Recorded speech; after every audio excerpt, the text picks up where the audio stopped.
Hi friends, welcome back to Kalakal Bhagya YouTube channel. Stove on பண்ணி ஒரு கடாயை வச்சு தேவையான அளவு எண்ணெய் விட்டு எண்ணெய் சூடான பிறகு கடுகு போட்டுக்கலாம். கடுகு பொரிஞ்ச பிறகு உளுத்தம்பருப்பு சேர்த்துக்கலாம்.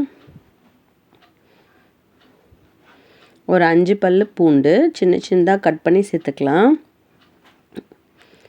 ஒரு பெரிய வெங்காயத்தை சின்ன சின்னதாக கட் பண்ணி சேர்த்துக்கலாம்.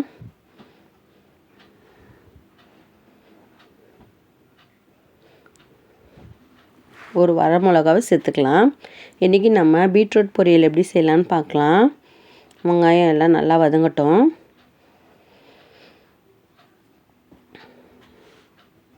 பீட்ரூட் சேர்த்துக்கலாம். இன்றைக்கி நான் 2 பெரிய பீட்ரூட் எடுத்திருக்கேன். அது பொடிசாக கட் பண்ணி அதை இந்த வெங்காயத்தோடு சேர்த்து இந்த எண்ணெயிலே நல்லா வதக்கிக்கலாம். யாருக்கெல்லாம் பீட்ரூட் பொரியல் பிடிக்கும்ன்ட்டு கமெண்ட் பண்ணுங்கள். இந்த பொரியலுக்கு தேவையான உப்பு சேர்த்து நல்லா வதக்கிக்கலாம்.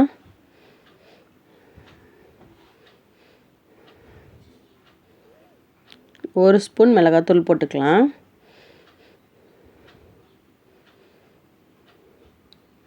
நல்லா வதக்கி விட்டுக்கலாம்.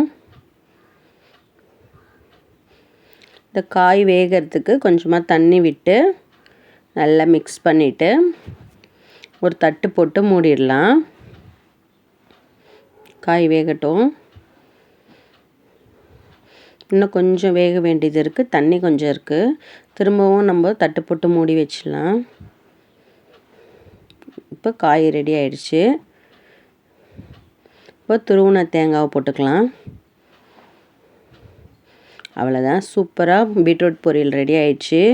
இன்றைக்கி எங்கள் வீட்டில் லஞ்சு சாம்பார் பீட்ரூட் பொரியல். இந்த வீடியோ பிடிச்சிருந்தா என்னோடய சேனலை சப்ஸ்கிரைப் பண்ணி சப்போர்ட் பண்ணுங்கள்.